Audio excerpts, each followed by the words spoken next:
Day in my life as ilongga nga content creator at the age of 30. No, mga mare, kay nanay naman kita. Hindi pwede nga magtanga na lang kita sa bilog nga adlaw. Gani din ako mga mare sa akon nga mga buluhaton diri sa sulod sing balay. Kagabi pa lang nga daan natapos ko na sabunan ining akon mga nilabhan. Gusto ko man tani nga kagabi pa lang bunlawan ko na. Di kay kakapoy nagigig daw hindi ko nagidya kaya ti alangan piliton ko pa diba? What?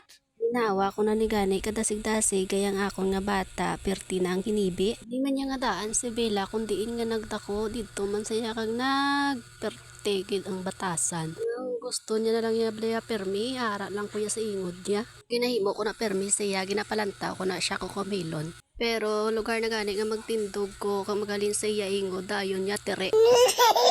As in dayon niya na iyahibi mga mare. Di kisang ginahimo ko na siya para matapos ko lang ang akon nga ulubrahon. Ginapahibi ko na sa ginapahibi.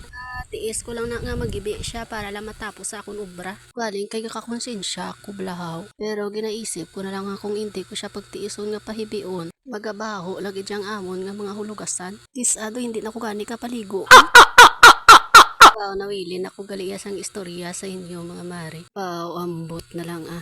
Tiyan mo na to pagkatapos ko mamunlaw kag maghalay kay nag-abot din nanay alin sa banwa kag may sudan nga dala. Di maano pa taabi kundi ang magluto kay kung hindi ta magluto hindi mo ta kakaon. Tiyan mo to wala na puro pahuway diretso na ko di kinos ang utan yung puso sang saging. Tiyan mo ni kuno ang ibutang namon sa baboy. Mayo man to gani kay ang akon nga bila rin na sa akon ingod kag laghipos na.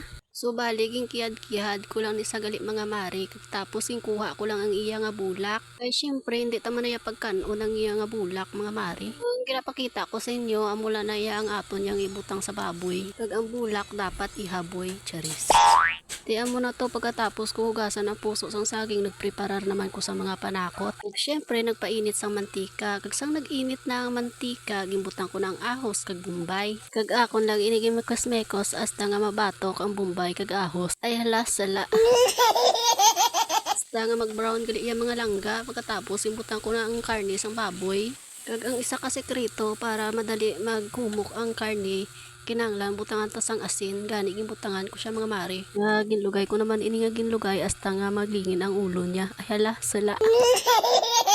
Kag i-fast forward ko na lang ni ang ako ni video para dali matapos nataka naging ko mag voice over kakapoy. Tiyan mo na to gibutangan ko na sabaw pagkatapos imbutangan ko na ni gali sang batuan kag lagba nga katumbal. Pagkatapos ato naman ini nga lugay-lugayon. Kay kakapoy naman magsagad hambal hasta na lang diri ang akon pagsaysay. Oh, pagsaysay. Hala sala. Alam ba ka? Kinato,